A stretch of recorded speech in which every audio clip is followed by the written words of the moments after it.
Good morning, students. Today we start chapter number 11, Light, Shadows and Reflection. We see so many objects around us. On the way to school, we see things like buses, cars, cycles, trees, animals and sometimes flowers. How do you think we see object? तो यहाँ पे बताया गया है कि हमारे surrounding में हमारे आसपास बहुत सारे ऑब्जेक्ट होते हैं. जैसे कि हम जब भी स्कूल जाते हैं तो रास्ते में हमको देखने को मिलती है buses, car, trees, cycle, animal, flowers. तो हमें ये क्वेश्चन होता है कि ये सारे ऑब्जेक्ट हम कैसे देख सकते हैं. Think of the same places at night time. If it were completely dark, what will you see? Suppose you go inside a completely dark room. Are you able to see any objects in the room? तो यहाँ पे बताया गया है कि अगर यही places के वहाँ पे हम फिर से जाएं नाइट टाइम में तो क्या हम वो ऑब्जेक्ट को अच्छे से देख सकते हैं, या तो फिर अगर हम कहीं डार्क रूम में चले जाए कि जहाँ पे कम्प्लीटली डार्कनेस है तो क्या वो रूम में जो ऑब्जेक्ट्स अवेलेबल है उसको हम देख पाएंगे. But when you light a candle or a torch, you can see the objects present in the room, isn't it? Without light, things cannot be seen. Light helps us see objects. तो यहाँ पे बताया गया है कि dark room में without light हमें कुछ नहीं दिखेगा, बट जब भी हम लाइट या कैंडल जलाएंगे तो उस टाइम पे हमको सोर्स ऑफ लाइट देखने को मिलेगा और उसकी वजह से वो रूम में जो भी ऑब्जेक्ट प्रेजेंट है उसको हम अच्छे से देख पाएंगे. तो इसका मीनिंग क्या हुआ? Light help us to see the objects. The torch bulb is an object that gives out light of its own. The sun is another familiar object that gives its own light. During the day, its light allows us to see objects. Objects like the sun that give us or emit light of their own are called luminous objects. तो यहाँ पे बताया गया है कि ऐसे object के जो हमें लाइट दे रहे हैं, जैसे कि यहाँ पे एक बल्ब का एग्जाम्पल दिया गया है, टॉर्च का एग्जाम्पल दिया गया है. तो टॉर्च कैसा ऑब्जेक्ट है? Torch is a object that gives out light of its own. Whereas sun है, सन कैसा है? नेचुरल ऑब्जेक्ट है, बिकॉज उसको जैसे कि हम बल्ब है या टॉर्च है तो उसके लिए हमको स्विच ऑन करना पड़ता है, जबकि इन द केस ऑफ सन हमें कोई भी स्विच ऑन ऑफ करनी नहीं पड़ती है. वो नेचुरल सोर्स है, नेचुरल सोर्स ऑफ लाइट है, वो है सन. तो यहाँ पे बताया गया है कि ऐसे ऑब्जेक्ट जो लाइट एमिट करते हैं उसको बोला जाता है luminous objects. What about objects like a chair, a painting और a shoe? We see this when light from a luminous object like the sun, a torch or an electric light falls on this and then travels towards our eyes. तो यहाँ पे क्या बताया गया है कि chair है, पेंटिंग है, शू है, ये सारे ऑब्जेक्ट हैं. इसको हम कैसे देख पाते हैं? तो जब भी कोई ल्यूमिनस ऑब्जेक्ट में से कोई लाइट है वो उसके ऊपर फॉल करती है और उसके बाद वो लाइट वहाँ से ट्रैवल करती है हमारी आई साइड तक, तब जाके हम ये ऑब्जेक्ट है उसको देख सकते हैं. तो दैट मीन्स कि कोई भी चीज़ को देखने के लिए क्या रिक्वायरमेंट होगी? एक तो होगा ल्यूमिनस ऑब्जेक्ट. ठीक है. Then next point is transparent, opaque and translucent objects. तो इसके पहले चैप्टर नंबर 4 में हमने ये तीनों वर्ड के बारे में पढ़ा था. तो यहाँ पे देख लेते हैं क्या बताना चाहते हैं. Recall our grouping objects as opaque, transparent and translucent in chapter number 4. If we cannot see through an object at all, it is an opaque object. तो यहाँ पे बोला गया है, opaque object की डेफिनेशन बताई गई है, आपको अंडरलाइन करनी है कि ऐसा ऑब्जेक्ट जिसके थ्रू हम कुछ भी नहीं देख सकते. We can not see through anything at all, so that is referred as a opaque object. तो यहाँ पे पता चल गया ओपेक ऑब्जेक्ट कैसा होगा कि जिसके आर पार हम कुछ भी नहीं देख सकते। से फॉर एग्जाम्पल यहाँ पे मैं ले लेती हूँ पेंसिल है, ठीक है, तो पेंसिल के थ्रू मैं कुछ भी देख सकती हूँ, पेंसिल के आर पार मैं कुछ भी, बिकॉज उसमें से तो लाइट है वो पास ही नहीं होगी, तो यहाँ पे क्या हो जाएगा, पेंसिल है वो हो जाएगा opaque object. Then if you are able to see clearly through an object, it is allowing light to pass through it and is transparent। तो यहाँ पे ऐसा ऑब्जेक्ट के जिसके थ्रू हम क्लियरली देख पाते हैं और वो लाइट को अलाउ करता है to pass through in it, तो ऐसे ऑब्जेक्ट को हम बोलेंगे ट्रांसपेरेंट ऑब्जेक्ट। ये लाइन भी आपको अंडरलाइन करनी है। This is the definition of the transparent. If an object is allowing light to pass through it, then it is referred as a transparent object. Transparent object का example क्या हो सकता है, ग्लास है तो ग्लास के थ्रू हम कोई भी चीज है क्लियरली देख सकते हैं, एयर है, प्योर वाटर है, तो this are the example of transparent. There are some objects through which we can see, but not very clearly. Some objects are known as translucent. तो यहाँ पे बताया गया है कि ऐसे ऑब्जेक्ट कि जिसके थ्रू हम देख तो सकते हैं बट क्लियर विजन हमको नहीं दिखाई देता, क्या उसके अंदर है वो क्लियरली हमें पता नहीं चलता, तो इस टाइप के ऑब्जेक्ट को हम बोलेंगे ट्रांसल्यूसेंट ऑब्जेक्ट। तो यहाँ पे ये वाली लाइन भी अंडरलाइन करनी है, objects through which we can see but not very clearly, such objects are known as a translucent object. Translucent का एग्जाम्पल हो सकता है मिल्क ऑफ ग्लास है, मडी वाटर है, ऑयल है, तो ये सारे एग्जाम्पल हैं कि जिसके थ्रू हम देख तो पाते हैं बट कुछ क्लियरली नहीं देख पाते, so this are known as a translucent object. Now, activity number 1 is look around yourself and collect as many objects as you can. An eraser, plastic scale, pen, pencil, notebook, single sheet of paper, tracing paper or a piece of cloth. तो यहाँ पे बताया गया है कि हमारे आसपास जितने भी ऑब्जेक्ट हमको देखने को मिलते हैं वो हमें कलेक्ट करने हैं। Try to look at something far away through each of this object as shown in the figure number 11.1. Is light from a far away object able to travel to your eye through any of these objects? तो यहाँ पे जो object हमने collect किए हैं, जो भी आपने ऑब्जेक्ट अपने सराउंडिंग में से कलेक्ट किए हैं, आपको क्या करना है, वो सारे ऑब्जेक्ट को लाइट के फ्रंट में रख के आपको देखना है कि क्या वो ऑब्जेक्ट में से लाइट है वो पास आउट हो सकती है। Record your observations in a table as shown in the table number 11.1.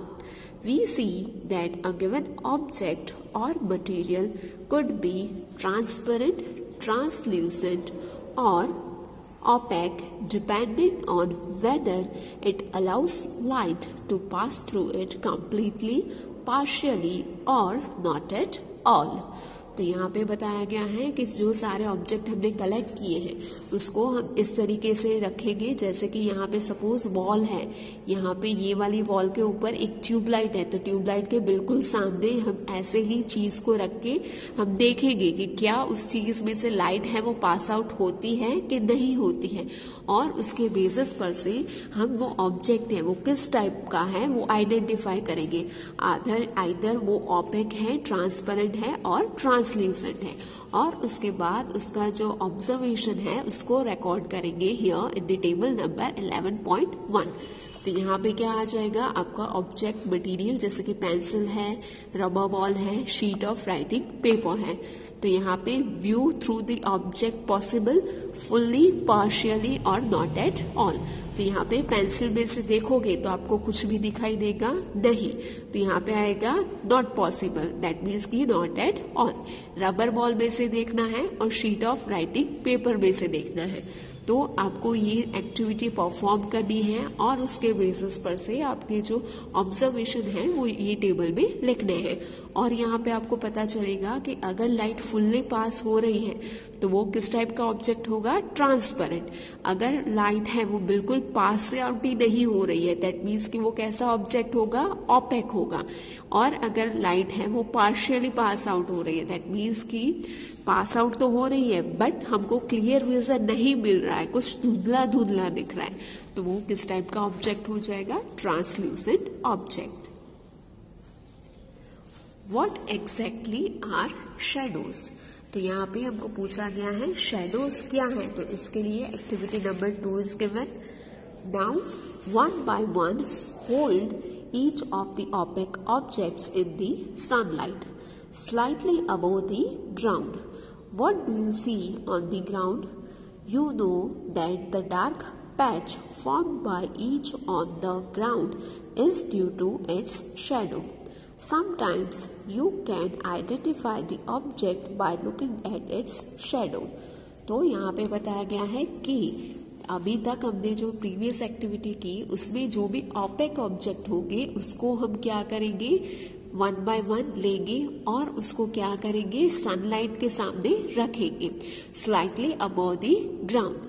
और उसके बाद हम देखेंगे कि उसका जो डार्क पैच है, उसका मीन्स कि किसका, ऑब्जेक्ट का जो डार्क पैच है वो ग्राउंड के ऊपर हमको देखने को मिलेगा, तो उसको बोला जाता है शैडो। ओके, तो यहाँ पे बहुत बार ऐसा भी हो सकता है कि हम शैडो को देख के भी आइडेंटिफाई कर सकते हैं कि वो किस टाइप का ऑब्जेक्ट है, जैसे कि यहाँ पे बताया गया है figure number 11.2। Sometimes shadow of an object gives an idea about its shape। तो यहाँ पे शेडो देख के भी हम ऑब्जेक्ट का शेप कैसा है वो भी आइडेंटिफाई कर सकते हैं।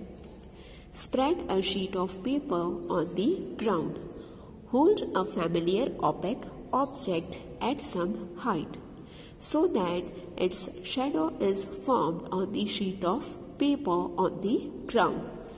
Ask one of your friends to draw the outline of the shadow while you are holding the object. Draw outlines of the shadows of other objects in a similar way. तो यहाँ पे क्या करना है, आपको एक पेपर शीट लेनी है, उसको ग्राउंड के ऊपर स्प्रेड कर देना है। फिर उसके बाद एक familiar opaque object, familiar means की जो आपको पता है, जैसे कि पेंसिल है तो आपको पेंसिल को लेना है और उसको एक हाइट है, कुछ ऊपर है, थोड़ा सा ऊपर पकड़ना है, जिसकी वजह से उसका जो शेडो है वो हमने ग्राउंड पे जो शीट स्प्रेड की है उसके ऊपर फॉल करेगा। तो अब क्या करना है, नेक्स्ट आपका कोई भी एक फ्रेंड है या तो आपके पेरेंट्स हैं, उनको बताना है कि वो जो शेडो वो पेपर शीट के ऊपर फॉल कर रहा है उसको क्या करना है, ड्रॉ करना है, आउटलाइन करना है। एंड देन आफ्टर क्या करना है, इसी तरीके से जितने भी ऑपेक ऑब्जेक्ट्स प्रेजेंट है आपके वहां पे, वो सारे ऑपेक ऑब्जेक्ट के ऐसे ही टर्न बाय टर्न शेडोज क्या करना है, वो जो पेपर शीट के ऊपर फॉल करेंगे उसको आउटलाइन करके ड्रॉ करना है।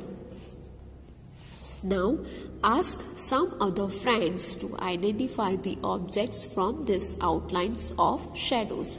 How many objects are they able to identify correctly? अब क्या करना है, जो पेपर शीट के ऊपर जो शेडो फॉल कर रहा था उसमें से उसकी जो बाउंड्री ड्रॉ करके जो फिगर ड्रॉ आउट की है उसको क्या करना है, अपने दूसरे कोई फ्रेंड को दिखा के पूछना है कि ये किस चीज का शेडो है। अगर वो आइडेंटिफाई कर सकते हैं दैट मीन्स कि क्या है, वो जो आपने ड्राइंग की है वो करेक्ट है। Do you observe your shadow in a dark room or at night when there is no light? Do you observe a shadow when there is just a source of light and nothing else in a room? It seems we need a source of light and an opaque object to see a shadow. Is there anything else required? तो यहाँ पे last paragraph में क्या बताया गया है कि अगर कोई डार्क रूम है कि जहाँ पे कोई भी सोर्स ऑफ लाइट नहीं है तो क्या उस जगह पे हम शेडो देख सकते हैं? The answer is no, because dark room में हम ऑब्जेक्ट को ही नहीं देख पाएंगे तो उसका शेडो कहाँ से देखेंगे? देन सेकंड क्वेश्चन इज कि अगर वो रूम में जस्ट सोर्स ऑफ लाइट है तो क्या उस केस में हम ऑब्जेक्ट का शेडो देख पाते हैं? तो उस टाइम पे भी डिपेंड करेगा कि सोर्स कैसा है और उसकी अरेंजमेंट कैसी है। तो यहाँ से हमको पता चला कि शेडो क्रिएट करने के लिए क्या रिक्वायरमेंट होती है। First one is source of light और second one is an opaque object. So this are the two requirement to see a shadow. Now क्या ये दो चीज ही रिक्वायर्ड होती है या इसके अलावा भी कोई और रिक्वायरमेंट होती है शेडो को देखने के लिए? तो उसके लिए यहाँ पे activity number 3 is given. This is an activity that you will have to do in the dark. In the evening go out in an open ground with a few friends. Take a torch and a large sheet of cardboard with you. Hold the torch close to the ground and shine it upwards so that its light falls on your friend's face. You now have a source of light that is falling on an opaque object. If there were no trees, building, or any other object behind your friend, would you see the shadow of your friend's head? This does not mean that there is no shadow. After all, the light from the torch is not able to pass through his body to the other side. तो यहाँ पे क्या बताया गया है कि एक activity करनी है और वो भी कब कौन से टाइम पे करनी है? इवनिंग टाइम में। तो उसके लिए क्या करना है? एक ओपन ग्राउंड में जाना है आपको अपने कुछ फ्रेंड के साथ और आपको उसके साथ दो चीज ले जानी है। One is torch and another one is large sheet of cardboard. फिर आपको क्या करना है कि टॉर्च को होल्ड करना है ग्राउंड के ऊपर, ग्राउंड के साइड, और उसमें से लाइट पास आउट करनी है अपर साइड। ठीक है, अपर साइड दैट मीन्स कहाँ पे? जहाँ पे आपका फ्रेंड खड़ा है वहां पे। तो अगर ये चीज आप परफॉर्म करोगे तो क्या आप अपने फ्रेंड का शेडो देख पा रहे हो? तो यहाँ पे होगा ऐसा कि जब भी आप टॉर्च को लाइट करोगे अपने फ्रेंड के साइड तो वो केस में शेडो तो क्रिएट होगा बट आप इसको देख नहीं पाएंगे। वाई? बिकॉज आपके फ्रेंड के पीछे और कोई ऑब्जेक्ट प्रेजेंट नहीं है। राइट? अगर आपके फ्रेंड के पीछे अगर कुछ ऑब्जेक्ट है जैसे कि कोई बिल्डिंग आ रही है या तो कोई ट्रीज है तो वो केस में उसका जो शेडो क्रिएट हो रहा है वो हम अच्छे से देख पा रहे हैं। बट यहाँ पे ओपन ग्राउंड होगा तो उस केस में हम वो आपके फ्रेंड का शेडो है वो देख नहीं पाएंगे। तो इसका मीनिंग ऐसा नहीं होता है कि उसका शेडो नहीं है, उसका शेडो तो है बट उसके पीछे जो एक ऑब्जेक्ट होना चाहिए जिसके ऊपर शेडो क्रिएट होगा वो नहीं है। तो इसके लिए क्या करना है? Now ask another friend to hold the cardboard sheet behind your friend. Is the shadow now seen on the cardboard sheet? Show the figure number 11.3। तो अब क्या करेंगे? हम अपने दूसरा एक फ्रेंड है उसको बोलेंगे कि जो फ्रेंड के ऊपर आप लाइट कर रहे हो उसके पीछे एक कार्डबोर्ड शीट लेके खड़ा हो जाए। और जब भी वो ऐसा करेगा तो उसकी वजह से क्या होगा? जब भी आप टॉर्च लगाओगे, लाइट अप करोगे तो जो आपके फ्रेंड का शेडो है वो यहाँ पे कार्डबोर्ड शीट के ऊपर क्रिएट होगा। ठीक है, समझ में आ गया? सो दैट मीन्स कि शेडो क्रिएट करने के लिए भी जो ऑब्जेक्ट है ओपेक ऑब्जेक्ट के पीछे भी कुछ सरफेस या कुछ ओपेक ऑब्जेक्ट होना चाहिए। Thus, the shadow can be seen only on a screen. The ground, walls of a room, a building, or other such surfaces act as a screen for the shadows you observe in everyday life. तो यहाँ पे क्या पता चला यहाँ से कि shadow हम कहाँ पे देख सकते हैं, स्क्रीन के ऊपर ही, जैसे कि ग्राउंड है, वॉल ऑफ रूम है, बिल्डिंग्स हैं, तो ये सारी चीजें क्या हो जाएगी, स्क्रीन बन जाएगी to create the shadow. Shadows give us some information about shapes of object. Sometimes shadows can also mislead us about the shape of the object. In figure number 11.4 are a few shadows that we can create with our hands and make believe that they are shadows of different animals. Have fun. तो यहाँ पे क्या बताया गया है कि shadows हैं वो हमको क्या करते हैं, ऑब्जेक्ट के बारे में कुछ इंफॉर्मेशन है वो देते हैं, बट इसके साथ साथ बहुत बार ऐसा भी होता है कि शेडो की वजह से हम मिसलीड भी हो जाते हैं, हम हमारा डायरेक्शन है उसमें हम कहीं पे रॉन्ग भी हो जाते हैं। बिकॉज सी यहाँ पे जो आपको एग्जाम्पल गिवन है figure number 11.4 that is shadows of animals hidden in your hand. तो यहाँ पे क्या किया है, with the help of hand different animals की जो फेसेस है उसके शेडो क्रिएट किए हैं, जैसे कि ये वाला भी है फेस का शेडो, ये वाला भी है कोई एनिमल के फेस का शेडो, फिर ये है बर्ड का शेडो, राइट। तो यहाँ से एक्चुअली हमें पता चल रहा है कि ये शेडो हमने कैसे क्रिएट किया है, with the help of hands. So that doesn't mean कि यहाँ पे एक्चुअल बर्ड है वो प्रेजेंट है। तो यहाँ पे इस तरीके से बहुत बार ऐसा भी हो सकता है कि शेडो की वजह से हम मिसलीड भी हो सकते हैं। Activity number 4. Place a chair in the school ground on a sunny day. What do you observe from the shadow of the chair? तो यहाँ पे क्या करना है, सनी डे है, डे टाइम पे हमको स्कूल ग्राउंड में एक चेयर रखनी है। अभी हम घर पे हैं तो क्या करेंगे, बाहर हमारा आंगन होता है, वहां पे जहाँ पे सनलाइट आ रही है वहां पे क्या करेंगे, चेयर को पुट करेंगे और हमें देखना है कि चेयर का जो शेडो है वो कैसा है। Does the shadow give an accurate picture of the shape of the chair? If the chair is turned around a little, how does the shape of the shadow change? तो यहाँ पे हमें ये भी देखना है कि जो शेडो क्रिएट हुआ है चेयर का वो क्या एग्जैक्ट है, एग्जैक्ट उसका शेप है, और अगर हम जो डायरेक्शन है चेयर का वो चेंज कर दे, चेयर को टर्न कर दे, तो क्या उसकी वजह से जो शेप है शेडो का वो क्या चेंज हो रहा है।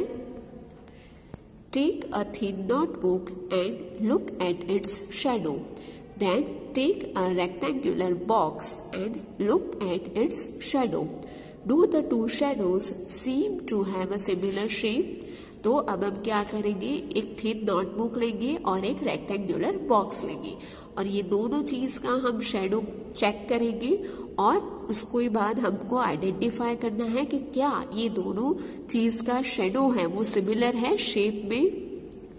टेक फ्लावर्स और other objects of different colours and look at their shadows, a red rose and a yellow rose for instance. Do the shadows look different in color when the colors of the objects are different? तो यहाँ पे क्या करना है, flowers है, दो different colour के flower है, जैसे कि एक है रेड रोज और एक है येलो रोज। तो ये दोनों का शेडो है वो हमें देखना है और चेक करना है कि क्या ये दोनों शेडो है वो डिफरेंट है कलर में। तो से यहाँ पे एक चीज हमेशा याद रखनी है, कोई भी चीज का शेडो है वो क्या होगा, ब्लैक होगा, कभी भी कलर में नहीं होगा, या तो फिर आपके ऑब्जेक्ट का जो कलर है वो कलर का शेडो क्रिएट नहीं होगा। Always keep in mind the colour of shadow is black only, ठीक है, ये चीज हमेशा ध्यान रखनी है। Take a long box and look at its shadow on the ground. When you move the box around, you may see that the size of the shadow changes. When is the shadow of the box the shortest? When the long side of the box is pointed towards the sun, or when the short side is pointed towards the sun? तो यहाँ पे हमको बताया गया है कि एक long box है, उसका शेडो अगर हम देखें ग्राउंड के ऊपर और उसको अगर हम मूव करें तो क्या उसके साइज में चेंजेस होंगे, और कभी हमें उसका बिल्कुल स्मॉल शॉर्टेस्ट जो शेडो है वो देखने को मिलेगा। कब देखने को मिलेगा? आइदर हम अगर लॉन्ग साइड सन जहाँ पे पॉइंट हो रहा है, दैट मीन्स कि जहाँ पे सन है उसके फेस के थ्रू अगर हम लॉन्ग साइड रखें, सन के फेसिंग के साइड अगर हम लॉन्ग साइड रखें तो हमें शॉर्टेस्ट शेडो देखने को मिलता है, या तो फिर सन के फेसिंग के साइड अगर हम उसका जो स्मॉलर साइड है वो रखें तो हमें शॉर्टेस्ट जो शेडो है वो देखने को मिलता है। तो इसके लिए आपको क्या करना पड़ेगा? इसके लिए आपको ये एक्टिविटी परफॉर्म करनी है, and then after you have to identify. Let us use this long box to prepare a simple camera. Now ये जो long box है उसमें से हम क्या करेंगे? अब एक बहुत ही सिंपल कैमरा है वो फॉर्म करेंगे, so that we will see in the next class.